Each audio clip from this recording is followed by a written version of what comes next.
Few events have soured Western opinion on Israel more than the horrific attack on a 3-car convoy of aid workers with the World Food Kitchen that we reported on Monday, where even the IDF's own version of events makes clear how reprehensible this is. Even if you believe everything the IDF says, what they said is that we knew this convoy of aid workers was traveling on exactly this route. We could see their cars that were marked with the drones that we have, and yet we attacked each of those cars one after the other to ensure that everyone in that convoy was dead for one reason. We thought, mistakenly as it turns out, that there was one armed militant accompanying them. And because of that, they decided it was justified to exterminate the entire convoy of aid workers, which is exactly what they proceeded to do, killing 7 people, including American and British nationals. Now, the reality is there's absolutely nothing different about the Israelis did here that they've been doing in Gaza for not only the last 6 months, but the last several decades. Just bombing and killing with very little to no regard for human life. The only difference is that the organization that was targeted here is headed by a very popular Spanish chef, Jose Andres.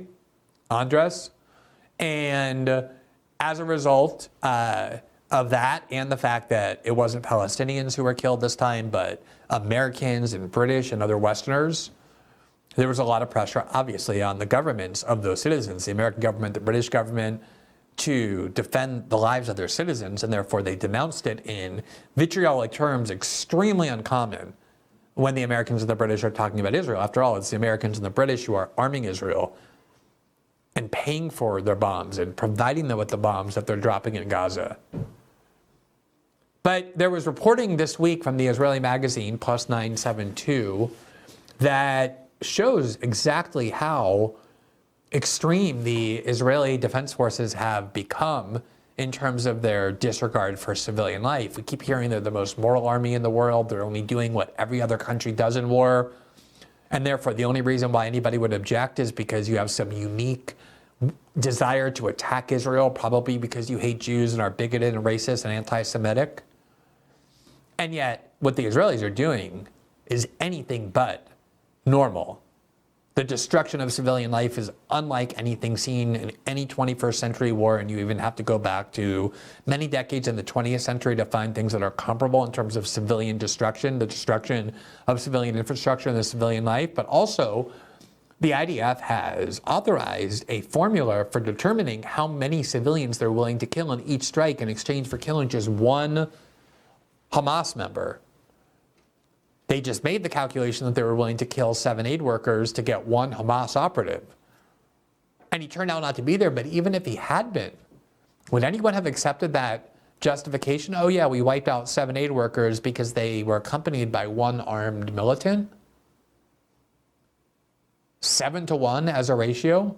And yet, that's exactly what the Israelis are willing to do. In fact, double that, according to their own documents and internal memos from Yuval Abraham in a widely cited article from this week. Quote, Lavender, the AI machine directing Israel's bombing spree in Gaza. Quote, the Israeli army has marked tens of thousands of Gazans as suspects for assassination using an AI targeting system with little human oversight and a permissive policy for casualties, Plus 972 and local call reveal.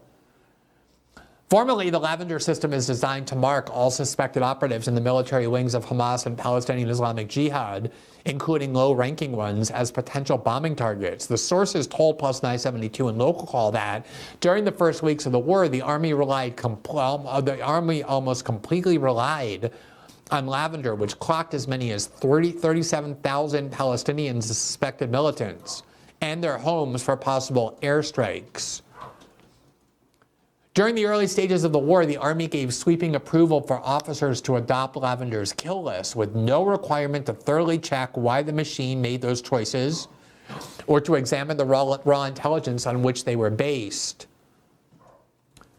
One source stated that human personnel often served only as a, quote, rubber stamp for the machine's decisions, adding that normally they would personally devote only about 20 seconds to each target before authorizing a bombing, just to make sure the Lavender marked target is male. Now, let me just interrupt here and say that I would not actually describe this as unusual in terms of comparing it to what the Americans were doing during the War on Terror. In fact, one of the very first story that I did when we created The Intercept, and I was still in the middle of the Snowden reporting, is one that I did with my then colleague Jeremy Scahill, who came to Brazil, and we worked together on these documents. He had sources inside the military, and I had the Snowden documents, and we were able to join those together and report how the US was picking assassination targets by drone under President Obama using algorithms. So various people would be assigned certain points by an algorithm based on a variety of factors, such as where they went, how much in proximity they were to suspected terrorists, how often they talked to suspected terrorists, and they would get a point system, a point value assigned, and based on that point value, that's who they would then go kill. And one of the things we were able to show is that some of the people on the top of the list were journalists who were talking to quote unquote terrorists, meaning members of the Taliban, because that's what, if you're a reporter in Afghanistan or Pakistan, you of course are going to do is report on what the Taliban is doing, what Al-Qaeda is doing by going and interviewing them. But because they had conversations, they were classified as terrorists by this algorithm, even though there was no human assessment of whether or not they really were. And we know now from other reporting as well, including reporting we did at The Intercept in the drone papers, a mountain of secret documents we got about the drone program, that when the United States would kill people, in 9 out of 10 instances that they killed someone, they had no idea what the identity of the person was that had been killed. They would just call them terrorists because President Obama and the Obama administration redefined what a militant was to mean any male that was of fighting age, meaning 18 to 54. They were presumptively classified as terrorists unless someone could prove otherwise. And so they would just kill 14 people in a drone strike. They would release a press release saying we killed 14 militants or terrorists. Media outlets would just mindlessly publish that, even though they had no idea who they killed. But here's the part that is extremely alarming and unusual, to put it mildly. Quote, moreover, the Israeli army systematically attacked the targeted individuals while they were in their homes, usually at night while their whole families were present, rather than during the course of military activity. According to the sources, this was because, from what they regarded as an intelligence standpoint, it was easier to locate the individuals in their homes. Additional automated systems, including one called, quote, Where's Daddy? Where's Daddy is what they named it. Also revealed here for the first time, are used specifically to track the targeted individuals and carry out bombings when they had entered their families' residences.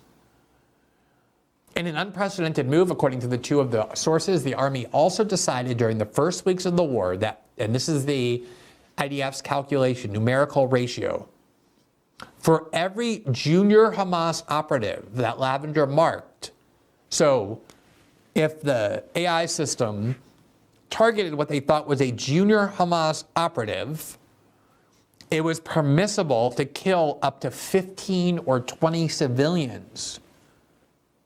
So you have a large family of 15 and 20 people, including young children, and you think that one of the males in the house is a junior Hamas operative under IDF rules of engagement. For one low-level Hamas operative, they were authorized to kill up to 15 or 20 civilians, a ratio of 15 or 20 civilians for every one militant. In the past, they said, the military did not authorize any collateral damage during assassinations of low-ranking militants. The sources added that in the event that the target was a senior Hamas official with the rank of battalion or brigade commander, the Army on several occasions authorized the killing of more than 100 civilians in the assassination of a single commander. This is not a battlefield war where you have two armies fighting one another. This is a country with one of the world's most sophisticated militaries, financed and armed by the most powerful country on the planet, the United States, against a population that's overwhelmingly civilian. 50% are under the age of 18, overwhelmingly women and children and innocent men. And so on many occasions, the Israelis, according to this reporting, and it's a very credible magazine, Plus 972, composed of Israelis, authorized, knowingly killed 100 civilians in order to get one senior Hamas commander. Not the head of Hamas, just somebody at the battalion commander level or above. Who's willing to kill 100 innocent people to get one? Or even 15 or 20 to get one?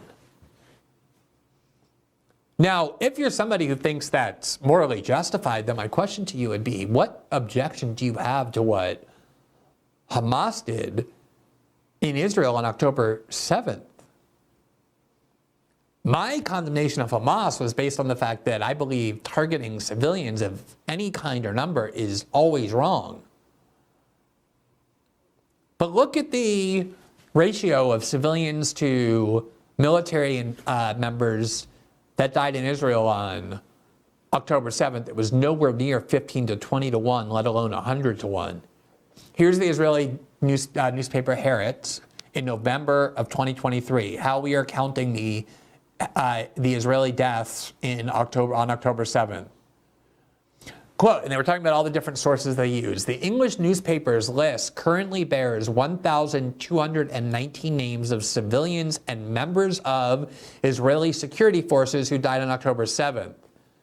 And in the subsequent Israel-Hamas war, every name has been authenticated and cleared for publication either by victims' families or the Israeli Defense Forces. So, originally, the Israelis said that 1,400 people died on October 7th. They then lowered the number to 1,200. But according to this, where they're counting not just the people who died in Israel on October 7th, but also the Israelis who have died in Gaza from October 7th to November 23rd, the number is 1,200, which means something less than 1,200 people, roughly 1,100, 1,150, died on October 7th in Israel. Quote, of the total number of fatalities on our current list, 851 are civilians, including 59 from the police force and 13 from the emergency services. And 368 are IDF soldiers. Of these, 1,105 died on October 7th. So that's the ratio of October 7th. 1,105 people died on October 7th. Let's call that 1,105 Israelis. 851 of those are civilians, which means that 350, at least, more than that, 380 are IDF soldiers. And if you add police, active police, you're talking about another above 400. So it's basically a ratio of 2 to 1. In other words, Hamas attacked police stations, they had military targets, and they killed 400 security agents. IDF soldiers, 368, another 75 or so people in the police and emergency services. And that's about half of the number of civilians who died, which is around 800, so 2 to 1. And we were told this was the worst atrocity ever committed since the Holocaust. And yet, the Israeli ratio is not 2 to 1. They've had strikes where they were purposely willing to kill 100 civilians to get one person. For low-level ones, 10 to 15 civilians for everyone. And we just saw in this attack on this convoy that they were willing to kill 7 aid workers to get one low-level armed Hamas militant. So if you're going to justify this, it's certainly not ordinary for a military to knowingly authorize the killing of up to 100 civilians at a time to get one person, or even 10 to 15. But if you think that's justified, you're going to have a very hard time finding a way to condemn what Hamas did on October 7th, given that their ratio of civilians killed to soldiers was 2-1, not 15-1 or 100-1. Thanks for watching this clip from System Update, our live show that airs every Monday through Friday at 7 p.m. Eastern, exclusively on Rumble. You can catch the full nightly shows live or view the backlog of episodes for free on our Rumble page. You can also find full episodes the morning after they air across all major podcasting platforms, including Spotify and Apple. All the information you need is linked below. We hope to see you there.